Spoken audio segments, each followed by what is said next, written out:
Okay, hello everybody, and welcome to the OTR e-racing series.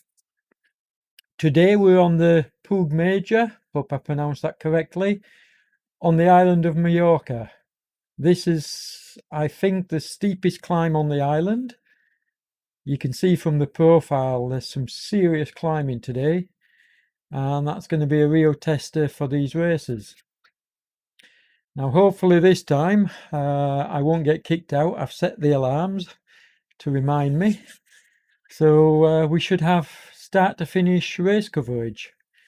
I've turned off the rider list on the left hand side because I think it's a little bit off-putting when I'm covering the racing. I can do the job of telling you who's where and who's doing what. I will be switching it on and off though, just to get a feeling for the groups and where they are on the road. Similar with the chat, I'll probably be flicking the chat off once we get started. Don't see any need for it to be on the screen. And let's concentrate mostly on the racing. Looking forward to this one.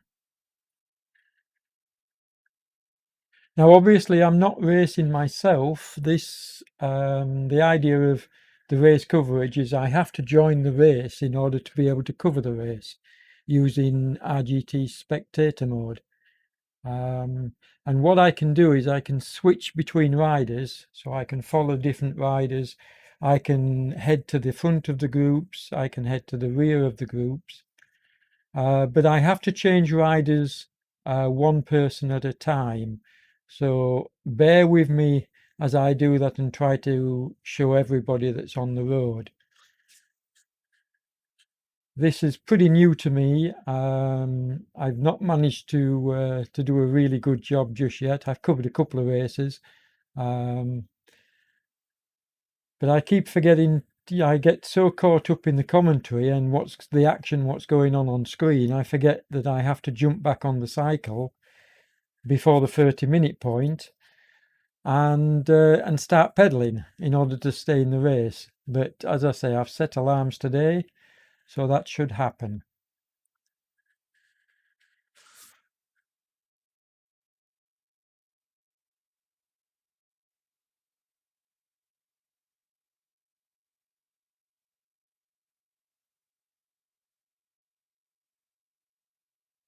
I'll turn on the rider list so that we can see how many riders we have in the race at the moment. Yeah, there's only a few showing up. I was hoping we'd get more than this, and so was James. This is but we had a poor turnout yesterday in the Flemish for Beginners race, and I don't really understand why. There must be something else going off this weekend because there's a lot of riders here. Well, there's a lot of riders I would have expected to have been in this race who are not actually racing. And if I'd known there was only going to be 7 riders turning up, I would have got changed and actually ridden it myself. Never mind, we'll do the best we can covering.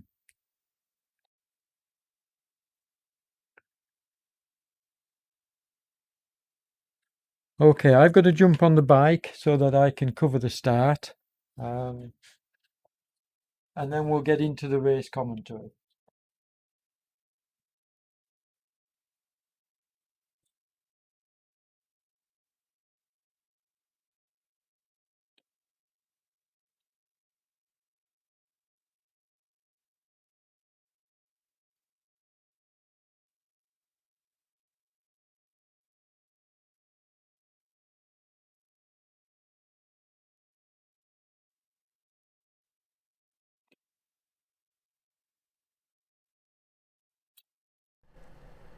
Oh, here we go.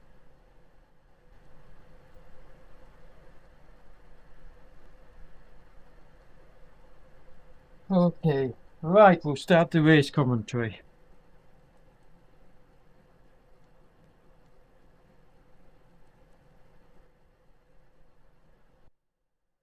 Okay, and we got James leading the way out front.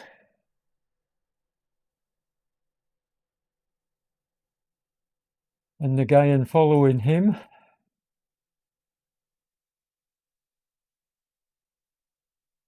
And then Barclay, Bossoit and Behlinger bringing up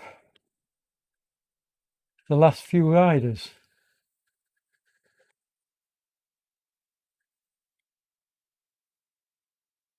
But James seems to be doing a good job of opening up a gap at the early outset.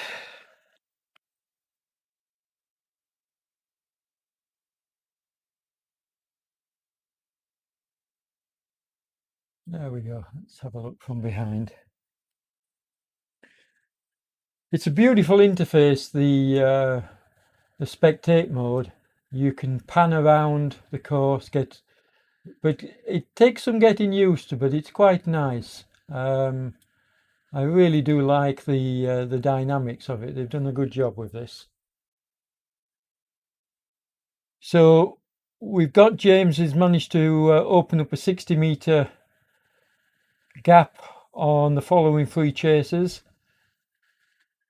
and then Barlinger is a further 40 odd meters back, and then poor Miluski is out on his own.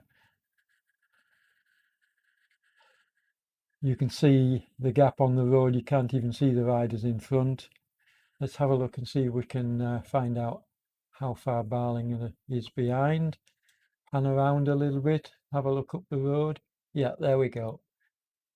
That gives you a better view of the riders on the course. Early days yet though. I don't often worry too much about going into the climbs if it's a course like this, because I know I'm a half decent hill climber. I can make up some time. That's if I'm riding against riders of my own category, of course. That's what I'm talking about. So how soon I get to the climb doesn't really matter. It's a case of setting a nice pace once you get there. Let's move up and see how they're doing. Are they catching? Yeah, they're catching up with James anyway, because James has now started the climb. So we could well see the gaps begin to close. He's 44 meters in front at the moment. There he is out front. If we swivel around and have a look behind him, you can see the chasing group.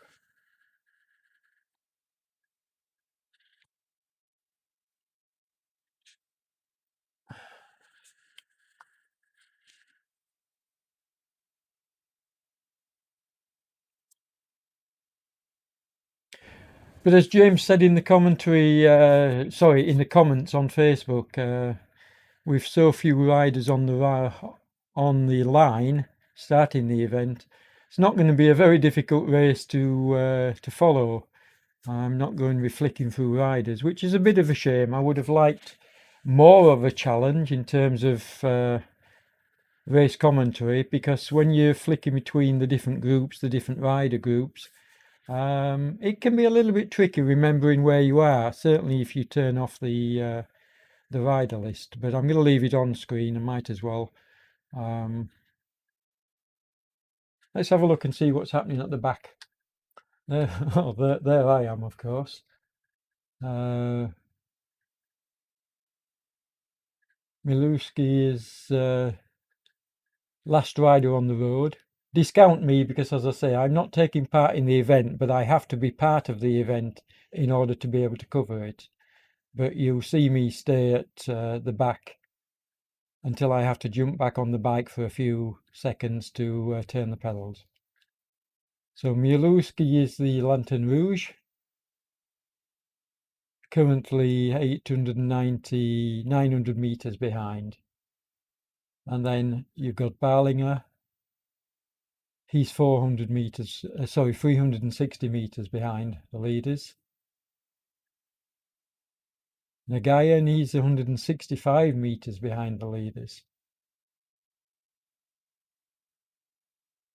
And then James has managed to open up his gap now that they've started on the climb.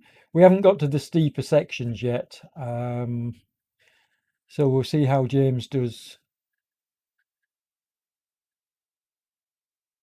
But he is keeping quite a high wattage going, is James, out in front. Let's just have a look at him. There he is.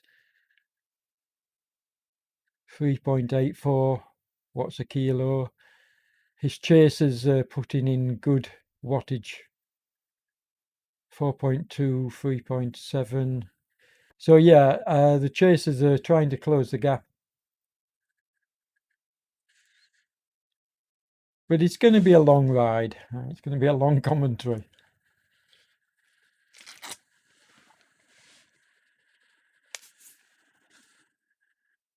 Again, let's spin the camera around and see if we can catch up with the riders on the road and see where they are.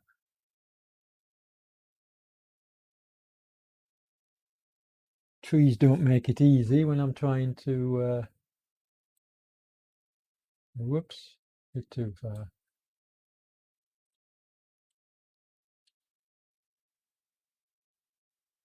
Yeah, you can just see the riders in the distance behind him as we clear the trees. There we go. It's now 2 chasers. Nagayan has been dropped.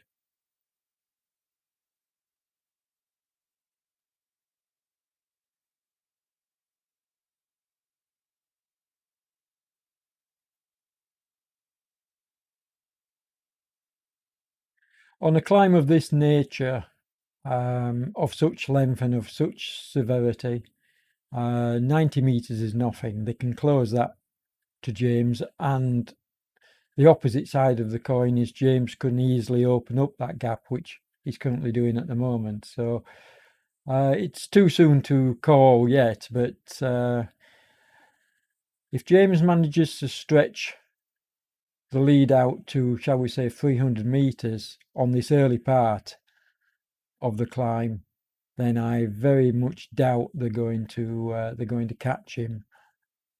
But if they can keep it at a reasonable, shall we say, 150 meters, half that distance, then there is a chance of them closing up.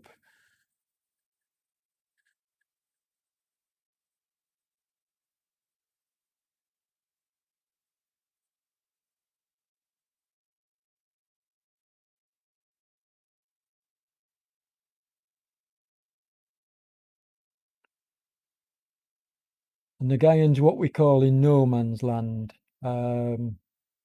Not too far behind him, you've got Barlinger, but Nagayan currently is a fair few meters off the guys in front, and he's in the middle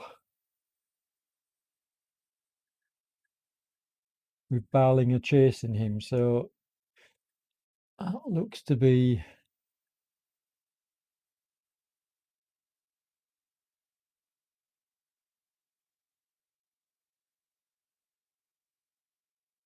there's some nice gaps opening up now. So we could have this order. The only 2 that are staying together is Bossoit and Barclay. They're the only 2 at the moment that are actually riding together.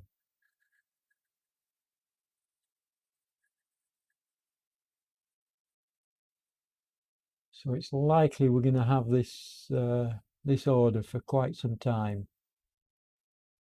There's James up front.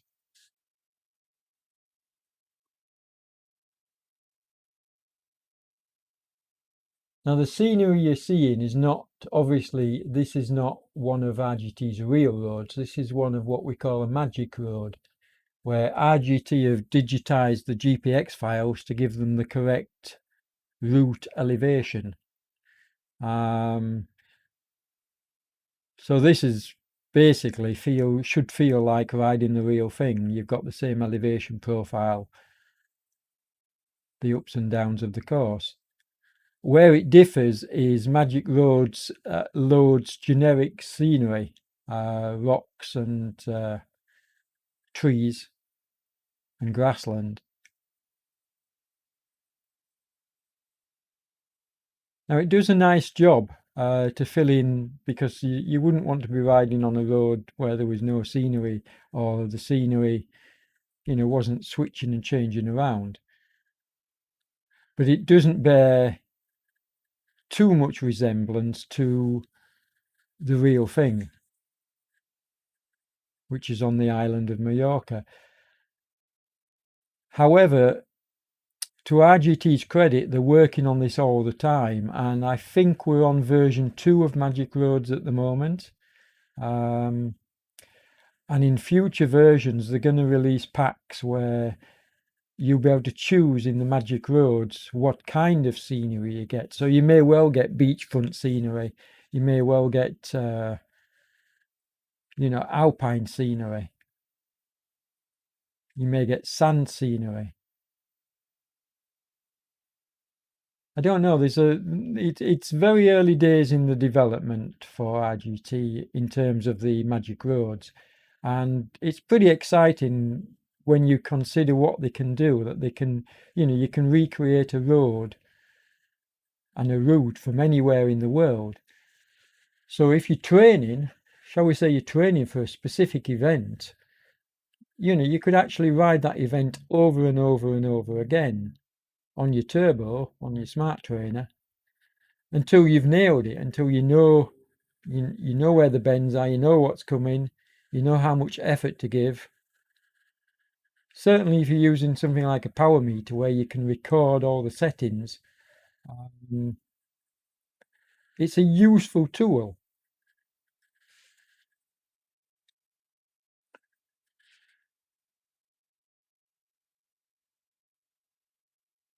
Now, while we're on about the Magic Roads, and seeing as the race is such a small field, we might as well discuss other topics while I'm commentating. And one of the big exciting things that I have to announce is that we're going to be going ahead with digitizing the White Rose Classic, which was a sportive I put on. I think we first put it on in 2005 in the UK. Myself, when I say we, myself and my wife and British Cycling. We put it on in 2005, and very quickly became one of the best and biggest sportives in the UK. We were only ever allowed by the police to have 1,000 riders, but every year afterwards, we were oversubscribed for the event. And it was a tough event. I mean, I personally set all the courses for it. I set the short route, which was about 54 miles, the medium route, which was 80, and the long route, which was about anything between 140 and 120. And these are not kilometers, these are miles. So I did 3 routes so that everybody could ride it. Dads and the kids could ride it. Basic social riders could do the medium course, and then you had the hardcore people that wanted to take on all the toughest hills in Yorkshire on the longer route. And it was a very successful event. What kind of spoilt it at the time, way back in 2007, was myself and my wife Caroline were both suffering from cancer, and we were receiving an awful lot of help from the cancer charities. And I decided I wanted to run the event for a cancer charity, and British Cycling wouldn't hear of it. They wanted the profits to go into British Cycling. So what I did was I split away from British Cycling, and me and Caroline and a few friends, we ran the event independently. And that was really hard work, because poor Caroline was very, very ill when we ran the first edition in 2007 on our own. And I wasn't very well either. We were both going through cancer treatments. And but we ran a successful event. We got a lot of funds raised for cancer charities, and we also got a lot of praise from people that we'd actually split away and run the event ourselves. And so what I want to do on RGT is I want to bring the event to RGT, and I hope I pronounce his name correctly, but Samir Duatley has kindly done me the routes. He's digitized the short, the medium, and the long route, and we're going to put on the event a bit later this year. I don't know how soon, because it all depends on how much help I can get. At the moment, I'm a one-man band, Team 3R, trying to put on group rides, chain gangs, races and things for Team 3R. And apart from Michael, my fellow Dutchman, in Team 3R, I'm not getting an awful lot of help. And that's not a criticism of my teammates at all. That's just the way it is. They're busy on Swift, and at the moment, nobody seems to want to come across to RGT and give me some assistance. But that's because they're so busy over there setting up new and group rides. But we are going to put it on. It is going to go ahead. All things withstanding, and we're going to tie it in with a charity that I've been involved with for a long time now, since my early days on Swift, and for quite a few years I've been raising funds for World Bicycle Relief, WBR. And it wasn't until I spoke with James Derek Vickers that I found out that that's also the charity of choice for RGT. It's the one that they support. So we're going to put the event on, and there's going to be a charity twist to it. I'm hoping if I can get some sponsors, or if I can get somebody to throw some prizes at us, we can offer something like, the best fundraiser or the one who gets the most money. We can offer them a prize. But there will also be prizes on offer for people who take part in the events. And because it's digital, because it's digitized, what I'm going to do is I'm going to run it similar. It's not a race, but I'm going to run it similar to the racing in terms of we're going to have different categories, because you can't honestly say, well, we'll give a prize to the best finisher in the short route, the medium route and the long route, and have 4 or 5 watt-kilogram riders going up against 2 watt-kilo riders. That just wouldn't be fair. You're giving the prizes to the strongest riders, and that's not how I roll. That's not how I think and work. My idea of running an event is to make it fair for every rider and give every rider a chance. So in collaboration, and after talking with people who know these digital events much better than I do, and that's what I will do. I will go away and I will chat with people who have put on these type of events, and we'll come up with a way of making the start list fair, so that everybody has a fair shot. Everybody that wants to has a fair shot of winning the various groups, the fastest time overall groups. So it won't just be one short, one medium, one long. It will be many within those categories. Exciting. I'm looking forward to putting it on, and in the next few weeks we're going to be I've already asked for volunteers to ride the routes, to test them out for me, and we're going to be putting on the test rides so that we can have a look at the course, make sure it's okay. And you may well be asking, well, how are we going to get I think the longer route digitized is about 120 miles, maybe 114 or 120 miles, which is way too long for RGT. So how we will get round that is we will split it in two. We will have a proper, like in the real life event, we had a food stop in Hawes. So you got about 80 miles into the course, and then you had the food stop in Hawes. Well, that's what we will do. We will have a food stop. And the way it will work digitally is you will have to stop, obviously, because the ride can only be so long. So you will have to stop for a certain period of time, and then you will have to start again within a certain period of time. So I will probably make the period in between something like 30 minutes. So you have to get back on your bike and come. If you're doing the longer route, you can't do it over 2 days. You can't do half of it one day and half of it the next, because the times just wouldn't be realistic. So what we will do is we will have events running at multiple times and multiple time zones, and you have to do the full long route within 30 minutes of the first half. You have to complete the second, and that's going to make it very much a recreation of the real life ride.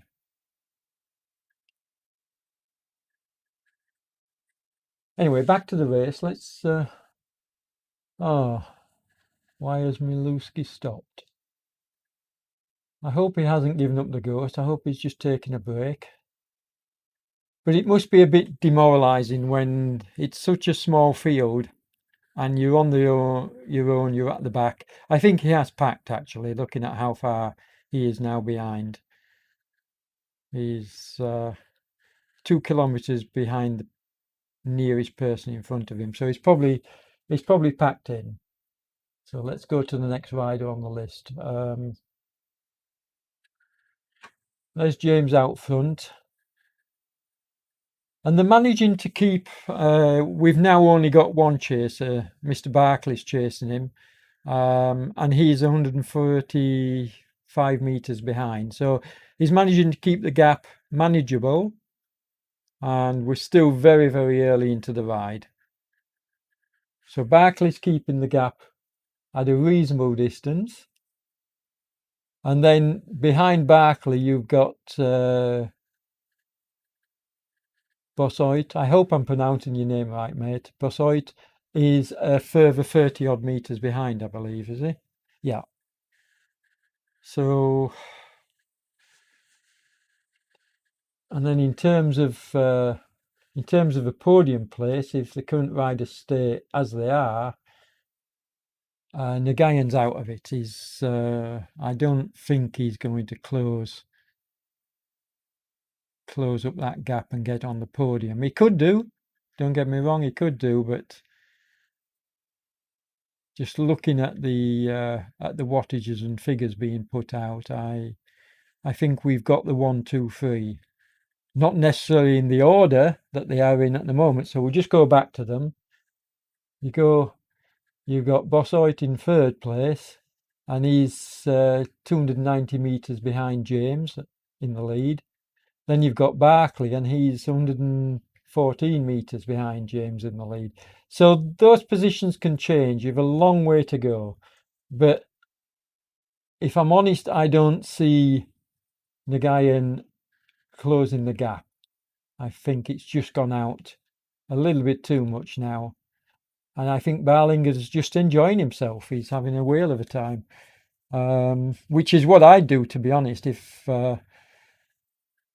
if I was riding in no man's land like this lad, it's hard keeping going when you're on your own. It's more a mental game, but I'd just sit back and enjoy myself and just enjoy the ride. And it looks like that's what he's doing. And full credit to anybody that finishes a race when you have so few contestants, because trust me, it's a lot harder riding in a smaller field than what it is in a larger field when you have a lot of riders that you can either see up the road that are either coming past you or you're going past them. It adds a little bit of a social aspect to the ride. When you're riding on your own, and I've done a lot of it, being an ex-endurance rider, it's very much a mental game. And look at the slope there. It just went over a 19.6 degree slope, which is insane. And this isn't even the steepest part of the route. Whew, hard work, mate. Full credit. Oh, and there's my alarm. That means I have to get on the bike. Okay, so we'll just stop the alarm and we'll get on the bike and do a few pedal strokes so that I'm not kicked out of the race. So I'm now cycling again. Here we go. Wait until my what kilos show. Come on.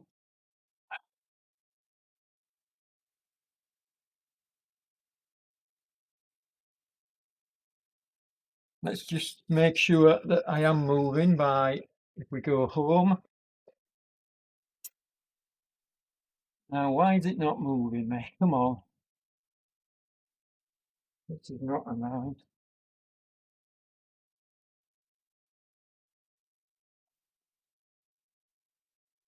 Okay, I don't really understand why it's not moving me. Let's try, see if we can find out.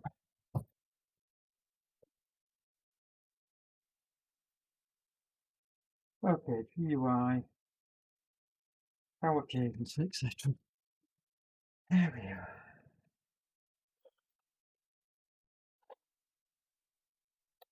Come on, come on, come on.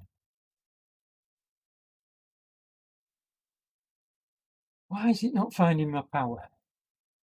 Oh, this is silly. This is going to kick me out if it doesn't pick me up. I'm beginning to panic now. What's going on?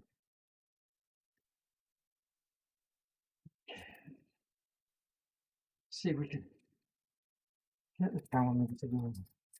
Come on. Come on. On it. I didn't get that.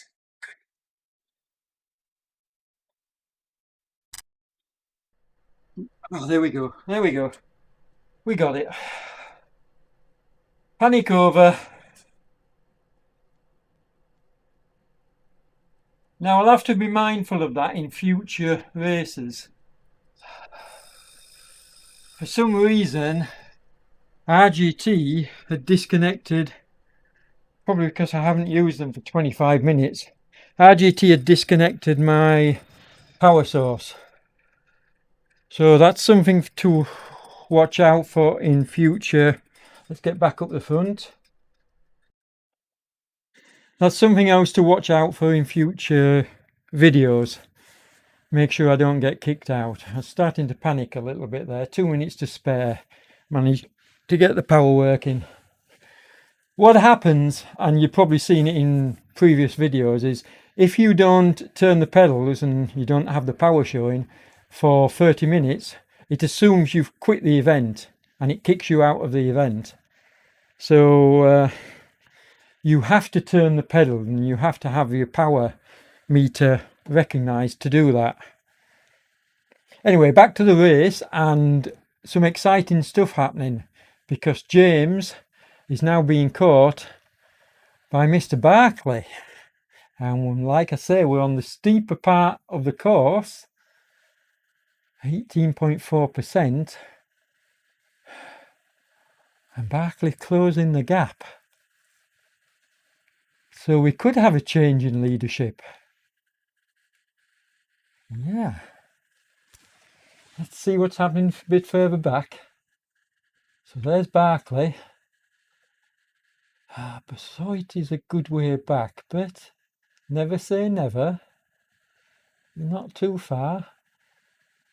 And there's so much more climbing to go. I mean, yes, they have that nice downhill section before getting into the final hill,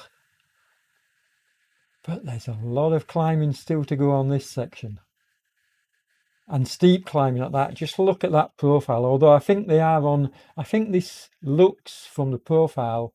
Let's go back to James, and I think you'll see that this is the steepest part of the climb. Oh, he's just past it now. Let's have a look at where, yeah, Barkley 17.4, but I did see 18% here. So this is certainly, here we go, 18.3%. So I think he's coming on to one of the steeper sections of the whole course. We'll stay with him just while he does this section and see what numbers we get. But yes, it looks like the lead could swap over.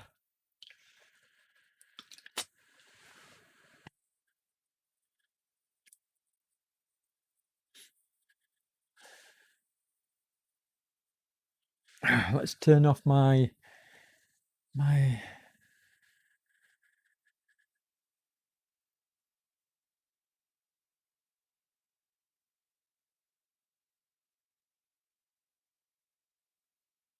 Just to mention, many people have been asking me about why do I get such good, if you look at the frame rates, I'm getting 59. I've set it basically to 60. I can get a lot more than 60. I can actually get 120 frames per second. But I set it to 60 because that seems to be the best output for YouTube in terms of recording quality and everything else, and scenery.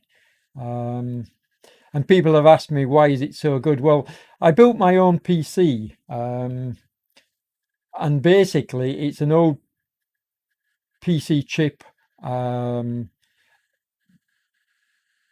a good graphics card, and that's what you need for streaming and gameplay. Forget about what you don't need a good processor, you don't need a lot of memory. You just need a good graphics card, and with the 3000 series, NVIDIA 3000 series, which is stupidly expensive, I wouldn't even consider one. But with them coming on the market, you have a lot of gamers trying to offload their old graphic card. And I picked up a 2070 Super, which are normally something like €400-500, and I got it for €200. Bargain. So my whole PC only cost about €300 to put together, which is an absolute bargain, and it's top notch. I mean, you can see from the quality here, I get excellent frame rates in my recording, excellent quality graphics, and at a budget price. So you don't have to spend a fortune. What you do have to do is get yourself a good second-hand graphics card and build a PC around it. Go out and buy a Dell Optiplex or something, because you don't need a good processor. It's your graphics card processor that does all the work, both for streaming and for gameplay. Anyway, let's have a look further back and see. Ah, good lad, he's got going again. I'm pleased to see that. I don't like to see people abandon.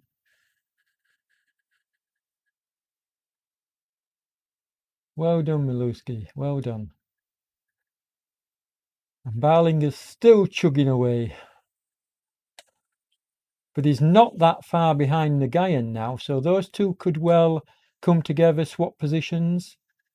But let's go back up the front and see what's happening up the front, because I'm fairly excited by the fact that Barkley was really closing the gap. There we go, look. Nothing in it. Now the question is, are they going to ride together? Are they just going to say, well, come on, we'll battle this out later? Are they going to ride together, or is Barkley? What would you do? Leave your comments in the comments section for me, and tell me what you'd do in this instance. Would you go on past and try to break your rival, or would you ride with him for a while? My tactic here, I'll be honest, if I'd had somebody taking out nearly a kilometre lead from me, well, it wasn't, was it? No, it was, at best, I think it was about 300 metres. If I'd had somebody taking out 300-metre lead on me, and I'd slowly pulled it back, and we still had a large part of the climb to go, I'd go past him. I'd put in a serious effort just to try and demoralise them.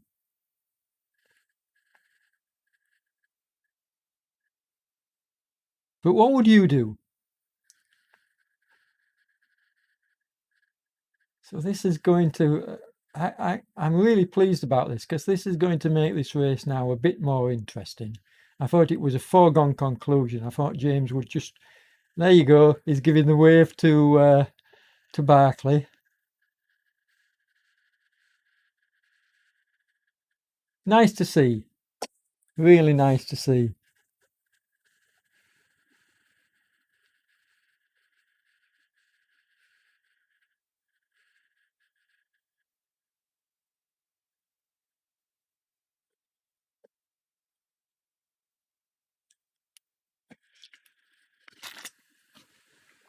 And it does look like Barkley may well be doing what I suggested. Riding on by, not waiting for James. We'll see. We'll come back to them in a minute.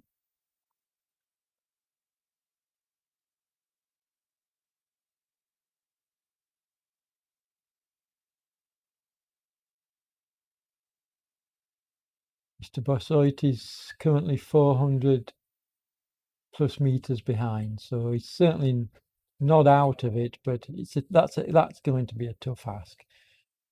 And how far behind him is? Let's see if we can pan around and have a look. You can see Barlinger behind him, so those two are going to come together. But how far is Nagayan behind? Oh, he's a fair way. You could just see him turning the corner up ahead. So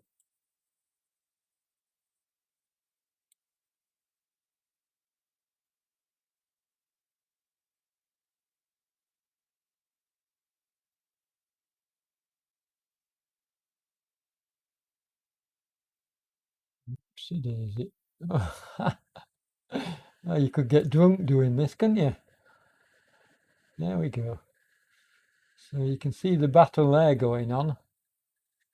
Barlinger trying to close up on him. But I think Nagayan's got quite a tough catch for the person in front of him, Mr. Bossoit.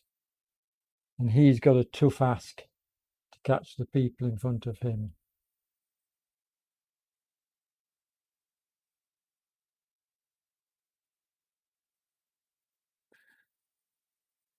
Yeah, Barkley has done what I suggested, and that is he's gone right past James and opened up a 60-meter gap. So that's a serious effort he's put in to not only close the gap but to open open up his own. Let's have a play with some different camera views and see what we can.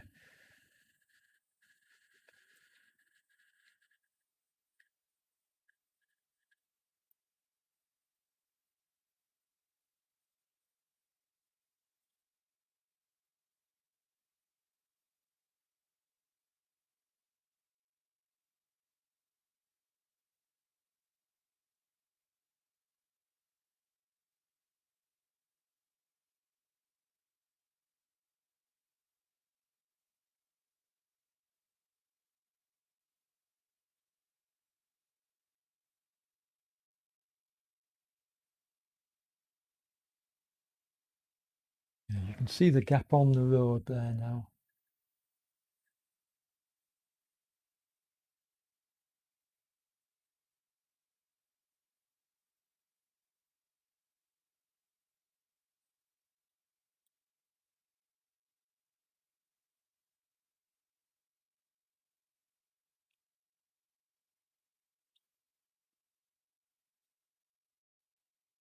Let's swing around and get them both in the shot.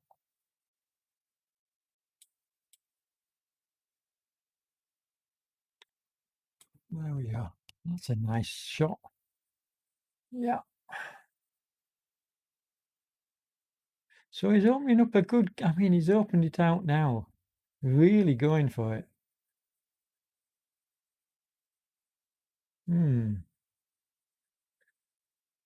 If he keeps this up, it's not going to be much of a battle. He's going to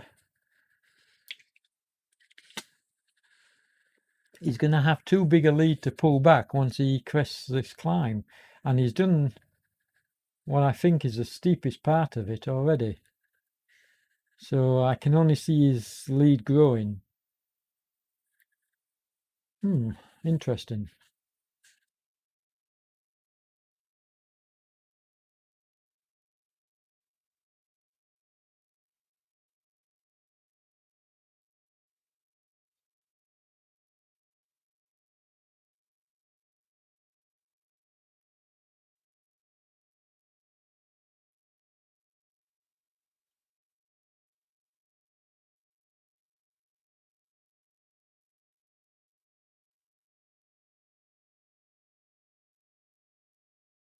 I mean, the only two riders who are close to each other are these two. Let's pan around and have a look and see if we can see them on the road. Whoops, sorry. Oh, come back. Oh, getting used to the mouse. The dynamics of this software takes a little bit of practice. Trying to swivel around so that we can see. That's the view I'm wanting. Yeah, I can. He's just going through the tree. You can just see the other rider. There he is on the road. So you can actually see them both on the road now, the gap. And of course, I mean, you can zoom in and zoom out. That's easy enough to do, but because of the trees and the scenery, there we go. That's a better view. Because of the trees and the scenery, when you're swiveling around, it can be, the trees tend to obscure the camera angles. But I think we've caught it there. Okay, why is the chat suddenly turned up on screen? Strange things are happening. I didn't put the chat back on, so let's...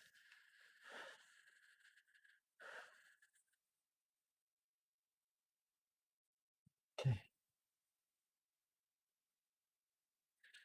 And there's Mr. Malewski.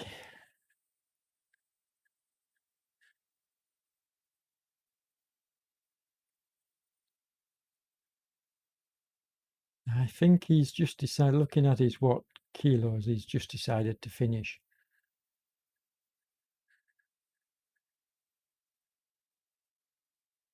Which I hope he does. I hope he goes all the way to the finish.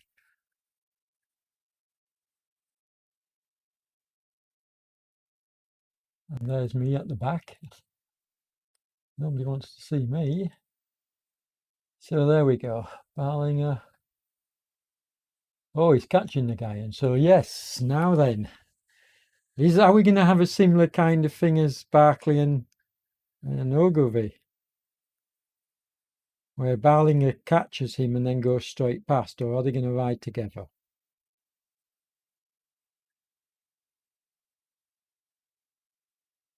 Interesting.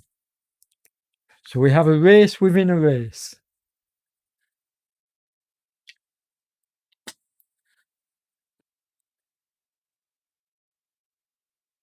Now, if you're looking at the bottom of the screen at the route profile, you'll see the white paddle, which stands out from the white dots. What that signifies is the rider that you're currently watching. So you can see that Barlinger, it's showing the two dots almost together now, which is correct because he's catching him. And then it shows how far he is from the rider in front, and then the two riders out front. So you get a visual guide representation of where the riders are on the course. Where this becomes problematic, I mean, we've only got 6 riders on course if you discount me. So it's very easy to keep an eye on the dots and to know who's where. But imagine that when you've got 100 riders, which, some of these events it's very difficult to keep up with the riders and where they are on the route.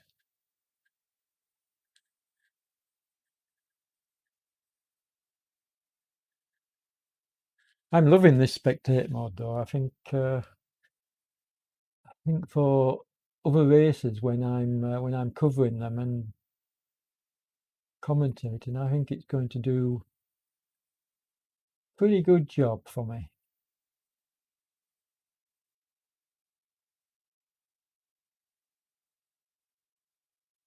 I've been involved with cycling for so many years. I started cycling when I was 15 years old. So I've been involved for so many years, both from a taking part point of view and from an organising point of view. I've been organising rides longer than I can remember, and set up West Yorkshire's largest and basically one of the first ever mountain bike clubs, West Yorkshire Rough Riders, along with my good friend Tony Van Grove. That was like the premier mountain bike club in West Yorkshire. And then I got bored with mountain biking because I was just getting so fit on the hills that I decided to try my hand at road riding. Road riding led to track riding. Then track riding led to a little bit of cross country, cyclocross. Then I did, what were they called? The Polaris Challenges. So basically bike orienteering weekends, the 2 days combined. Bike orienteering weekends, the Polaris Challenges, they were fantastic events. And then I got into endurance cycling. And that's when things really took off for me because I found I'm an ex-marathon runner, so my endurance just seemed to fit when it came to endurance riding. But sadly, a series of mishaps, accidents meant I never made the best of it, and I think I don't see me returning anytime soon to. I do have a dream, and that dream is to be the oldest finisher of a transcontinental race, which is the premier ultra distance cycle race across Europe, 4,000 kilometers.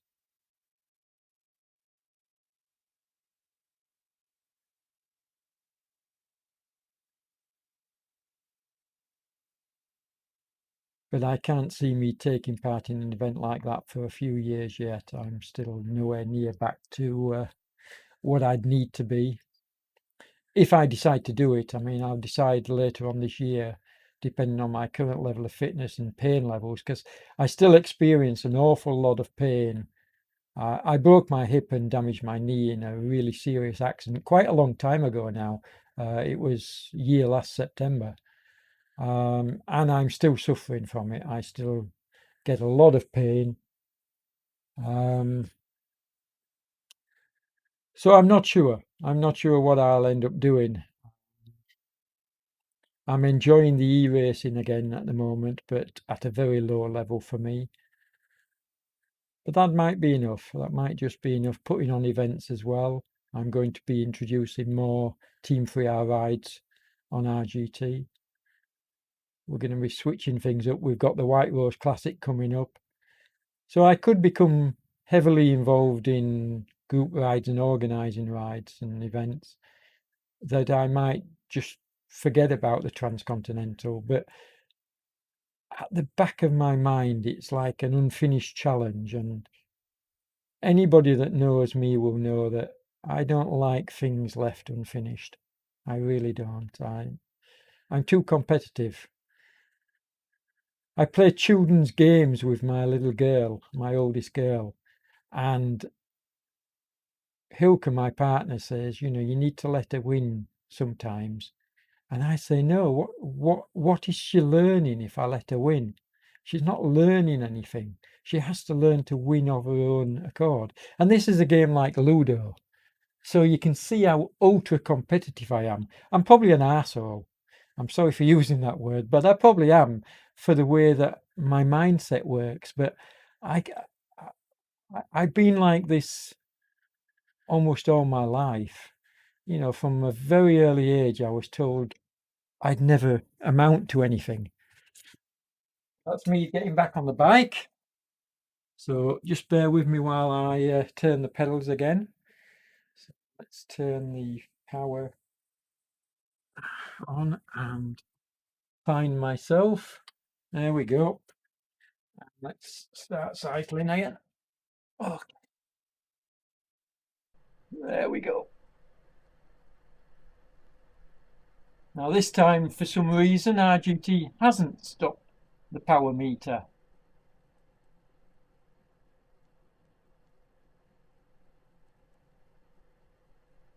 So that should be enough to keep me in the race, and we'll return to commentary. So let's find out who's in front. Now you can see Mr. Barkley's finished the climbing, so he's now on the downslopes. So we've got some serious downhill coming up, where he's going to very quickly open up a huge lead, and we'll have to wait and see whether James decides to chase and close the gap, or whether the gap would just open up. I'm looking at the red numbers of Besoit, so let's see what's happening there. You've got James, and he's a fair way behind, but I think he's putting in a really good effort here. Look at his numbers. So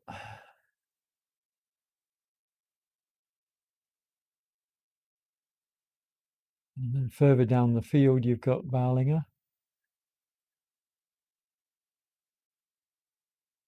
The Guyans just past the banner on the road, the yellow banner there. That's the halfway point. So that's the halfway marker. Wow. And then you've got the Lantern Rouge just steady away, taking his time, finishing off the first of the really tough, hard sections. I mean, that little climb that he's just done, he's missed us. We've missed the steepest gradient, but I think it goes up to 19%. That little bump there. So that's, and he's got a little bit of relief as he crests this hill, but only very little relief before he starts climbing the big climb.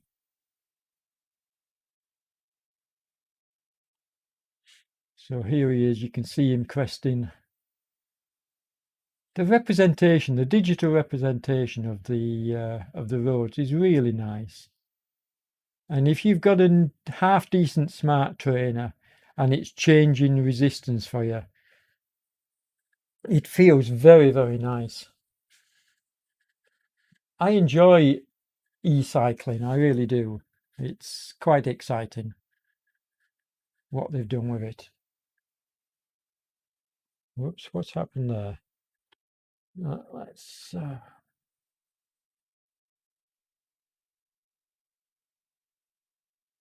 there we go. Let's get back up the front. So we've got a 620-meter lead. I don't know Mr. Barkley's first name. Kim rings a bell, but I could be wrong. There used to be a Kim Barkley over on Swift, and he was a very, very good racer. So I don't know whether this is the same Kim Barkley or whether it's a different Barkley. We shall see.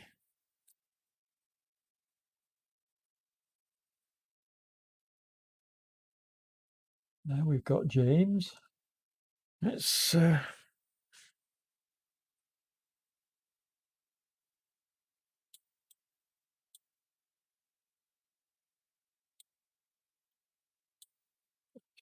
better view.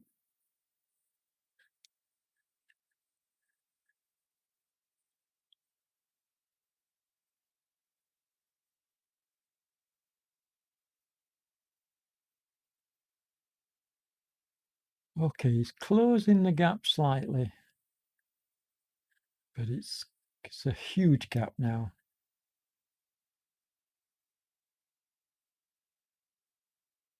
So whether they will catch each other, I don't know.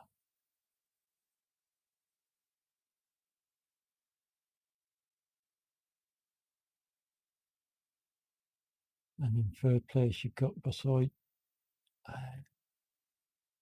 I think he'll keep his third place. I can't see Barlinger catching him now. The interesting battle is the battle for fourth and fifth. You have Barlinger and McGuyan. Now, the gap has opened here. So we could be looking, it's the Lantern Rouge, but we could be looking at the final positions here, because I don't see this changing much, given that the all coming towards, all except our Lantern Rouge, they're all coming towards the top of the major climb. And if you have an 800, 600, 500 meter gap after the climb, I think that should be enough to take to the finish.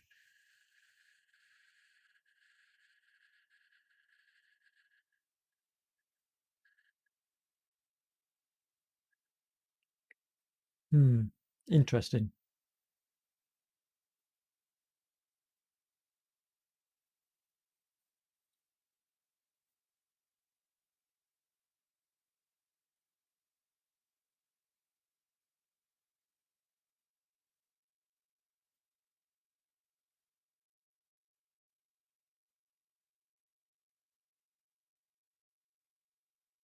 I really wish we'd had more riders, though.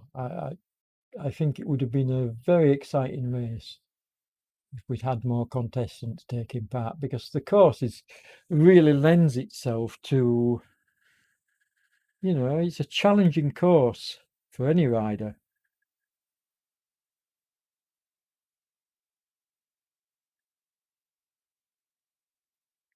I certainly don't have the time at the moment to be riding these courses, but if I did have free time, I would be. I'd be going out and trying these routes.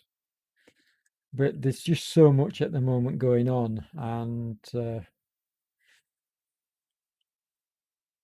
I'm a full-time childminder, so it's very difficult to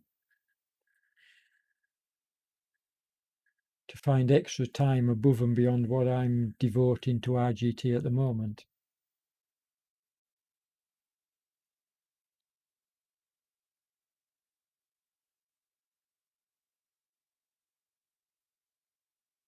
For those folks that are watching the video and fancy getting involved with the White Rose Classic, what we're needing is, I need test riders to ride the routes, first of all. So if you fancy doing that, send me a message on Facebook.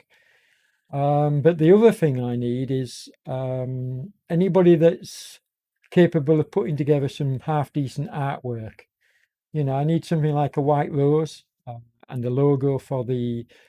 I'm not going to set up a website. We're going to use a Facebook group, I think, rather than a website. Facebook pages or groups will do the job just as well as they did with the Tour du Monde, which was a fantastic event, very well run by James. And his crew. Was it James? Yeah. But very, very well run event. And the graphics were superb.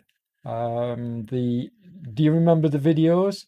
Well, Samir has done me a couple of videos which I'm hoping to use, but I could do with somebody to sort of like put them in a box and put our branding on it, the White Rose Classic and WBR branding around the edges of the boxes, etc. All that kind of artwork. So if you fancy it's a bit of a challenge and you fancy helping out, I mean, don't forget at the end of the day, this is all for a good cause. It's all for a very good charity, World Bicycle Relief. And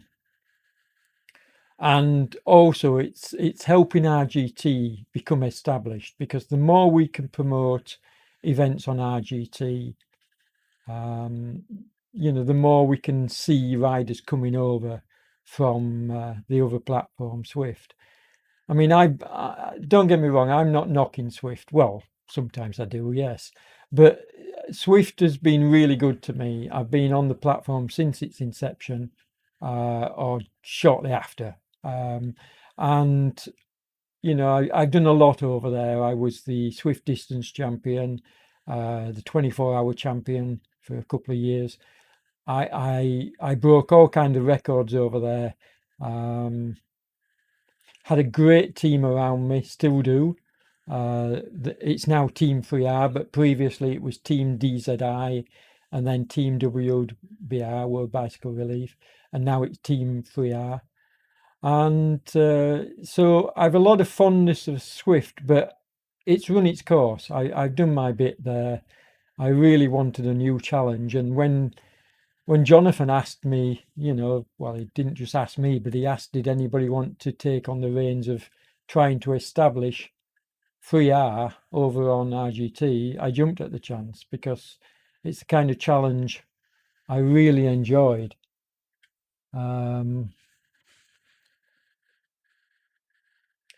And it is going to challenge me. There's no two ways about it, because the group rides are picking up. We're getting half decent numbers on the group rides.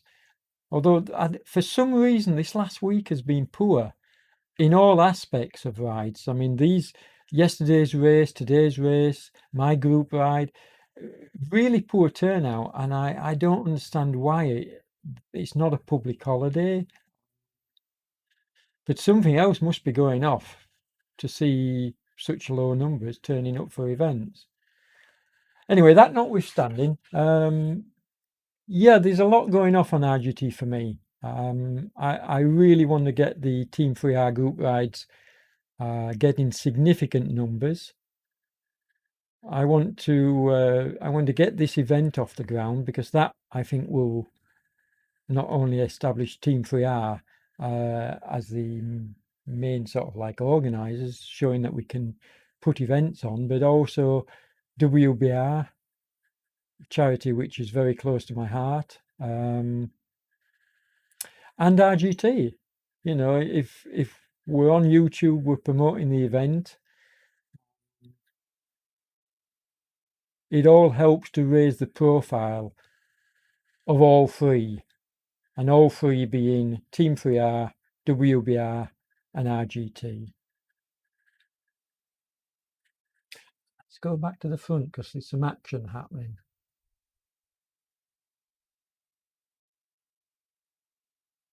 Okay. Yep. The gap is now closed again, so not that far behind. It could change all over again.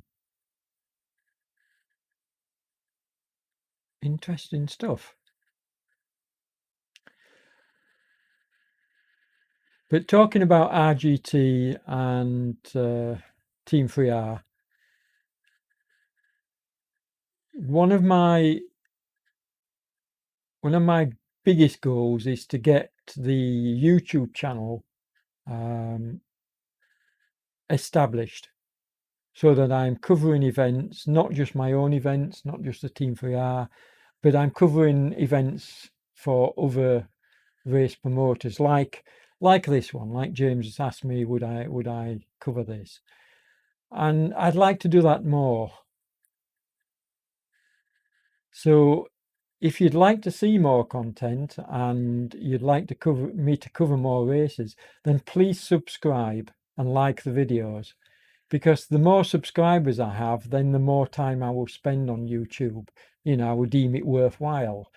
But if I'm only getting a few views, and if the subscribers aren't increasing, then there's very little point in keeping going with it for a very small user base. And that's not me being selfish, that's just me being realistic. I have to try and divide my time up amongst all my projects. The one I would really like to put more time in for is YouTube. I really would like to establish a good presence on YouTube, and maybe even in the future, make some pocket money from it, so that I can put the money made. There you are, you can see both riders on the road. I'd like to put the money back into my cycle coverage. I mean, for example, there's no way on earth I could afford a stream setup and a gaming setup, but that would be the ideal, because that would mean I could take part in events, etc., and I could have a separate machine doing the streaming and everything else, and then I could have like somebody helping me with the recordings and this, like, shall we say, Hilker. Here we go, 1 kilometre to go. Well done, Mr. Barclay. So looks like he's going to take the win. And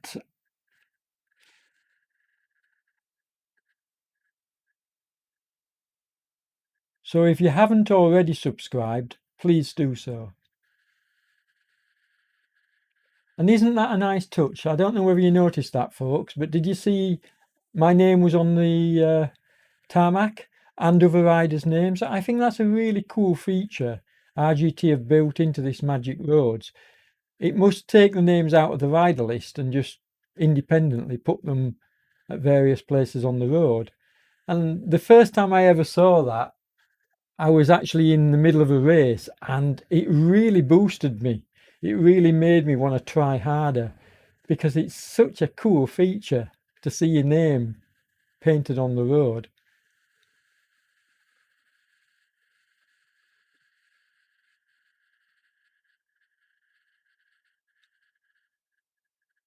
I'm excited for RGT by where it can go when you consider that such a small outfit are doing a fantastic job.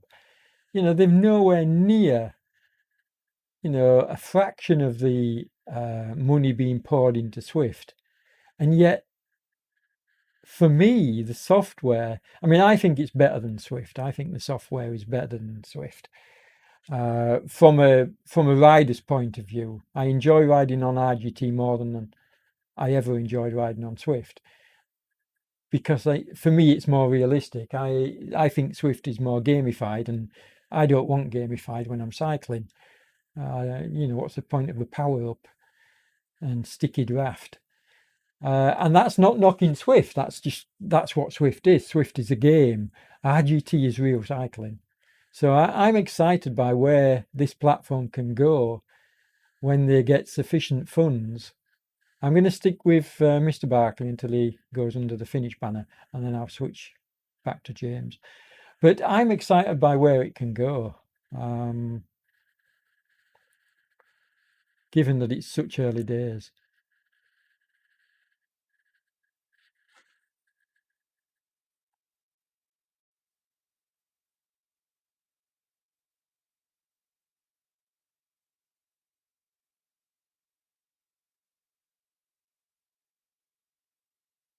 Okay, closing 200 meters. And he's steady away. He's putting in a little bit of an effort in the finishing flourish.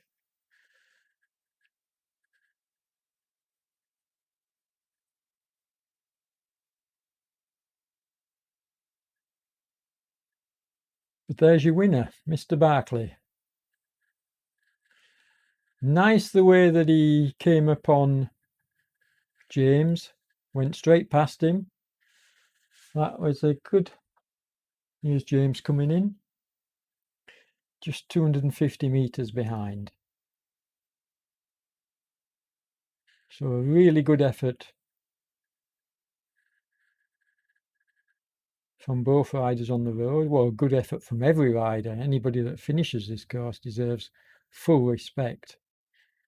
Sadly, the Lantern Rouge has pulled out.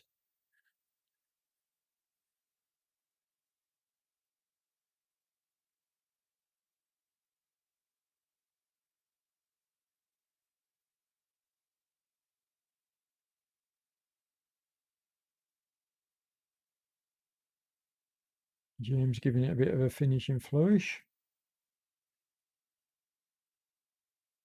Okay, well done, sir. That's two of you home. Whoops, where's number 3? There we go. So a further 1.7 kilometers behind. And he's going to hold on to that because Barlinger's not going to close 600 meters in such a short span of time.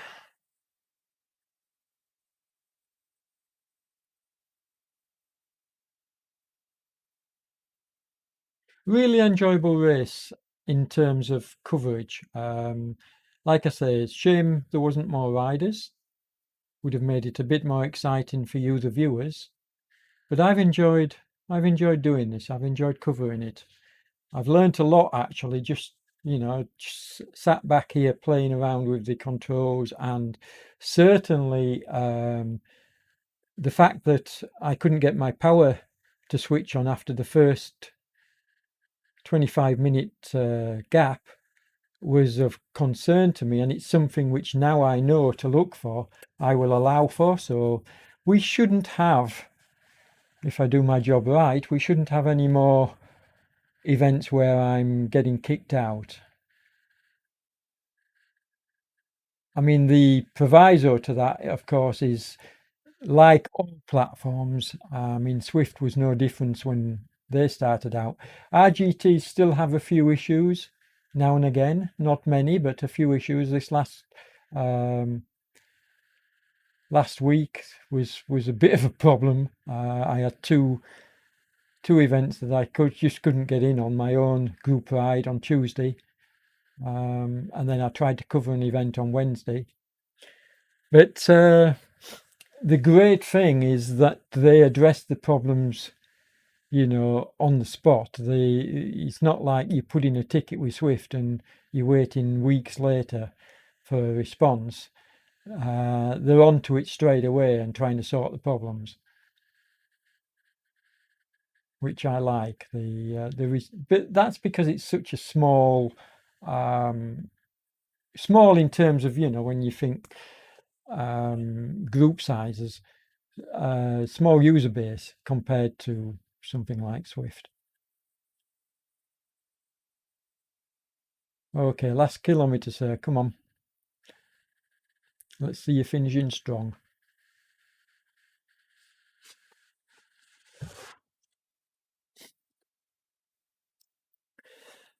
I mean, can you imagine if I ever got, when I said my goodbyes on Swift, I've been leading group rides over there since the beginning of Swift, and on some of the last two rides I led, we were getting 500 plus riders. I mean, 500 riders. Could you imagine getting that many on a group ride on RGT? And that's my dream. That is my dream, that one day, we'll have huge group rides. I mean, there's a guy called Lou Ricks on RGT. You all regular viewers will know him. And Lou runs group rides, and he's getting 100 riders on his weekend group rides. I mean, he's doing really, really well. He's a great guy, very helpful, helps me out with my rides. And, to be getting such numbers, and he hasn't been going at it that long. So he's getting 100 riders. So it certainly is possible to get large groups of riders. I think what's putting some people off with the Team 3R rides is the early rides, we were getting so few riders that people were just riding for themselves, and you couldn't really call them group rides because it was more like solo riders riding on their own. But now we are starting to form up into small groups, and on the Tuesdays I generally set a 2 watt kilo pace, give or take, and then on Thursdays I generally go a bit harder, 2.5, 3 watt kilo. But I also set bots now. I set bots on all the rides so that any level of rider can stay on the course and ride with somebody. And the bots go from like 1 watt kilo all the way up to 4 watt kilo. So there's something for everybody. So if you haven't tried them, try the Team 3R group rides. They are really good, really social, really good rides.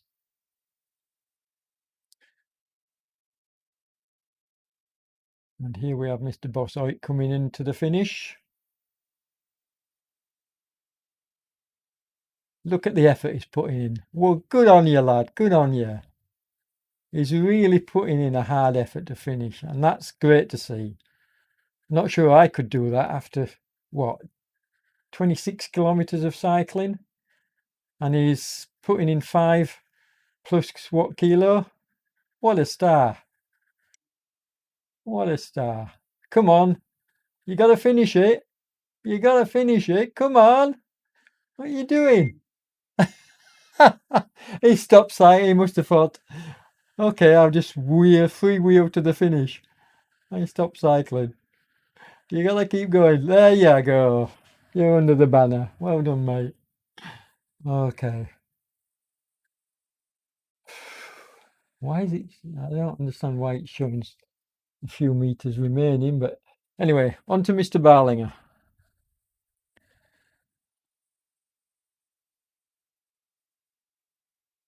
And he's got 500 meters to do it, and he's putting in an effort. Look,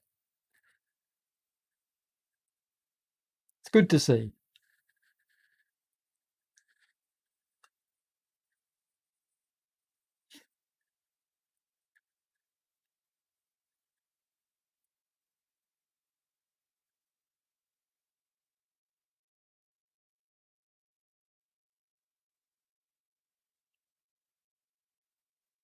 Excuse me.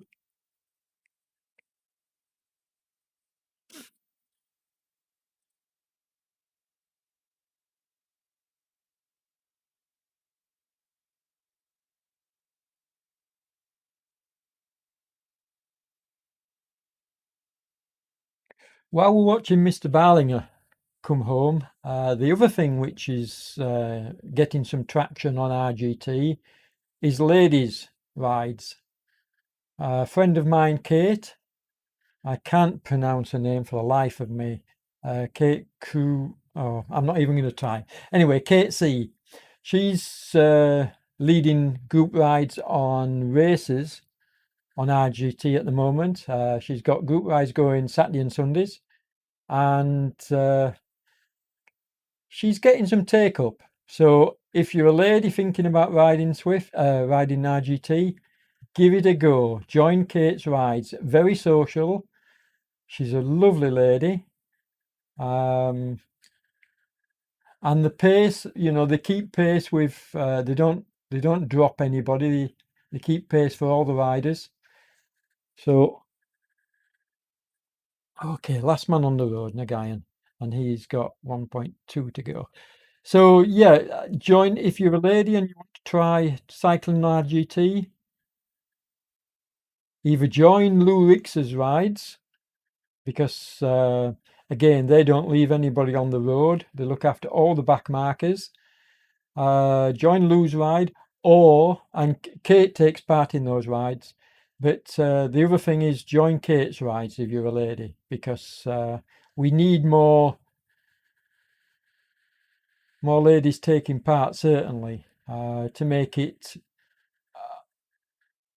a diverse community on RGT. Not enough ladies at the moment.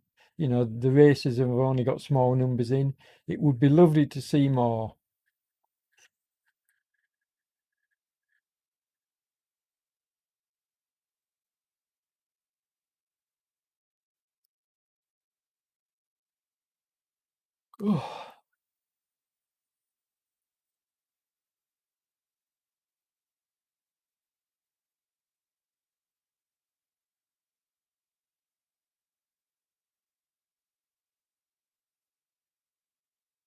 And the other thing for watchers of my YouTube channel, I'm not getting many comments. So consider just writing a line or something, either good video, whatever you want to put, or if you want to comment about the dynamics, if you want to comment about the events, if you want to comment about what you would like to see, then please do so. Don't be afraid of just leaving a comment behind. And don't forget, earlier I asked about the comment about what would you do in a situation where you were in a race and you were catching the guy that had been out leading the race and you caught him. Would you go on past him or would you ride with him for a while? The more interaction we get on the channel, the more we can grow it and the more coverage I can do for RGT, and that's my goal. It's not about me personally, it's about promoting RGT.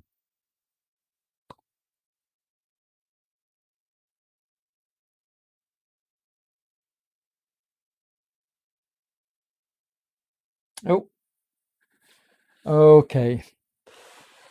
Well, I'm sorry I didn't get the last rider, Mr. Nagayan, to come home. It's ended the event, and that's not because I'm not cycling, that's because it's decided to end the event there for me. So okay, thanks everybody for watching. If you haven't already, hit the like button and please subscribe, and we'll see you in the next one. Stay safe and take care.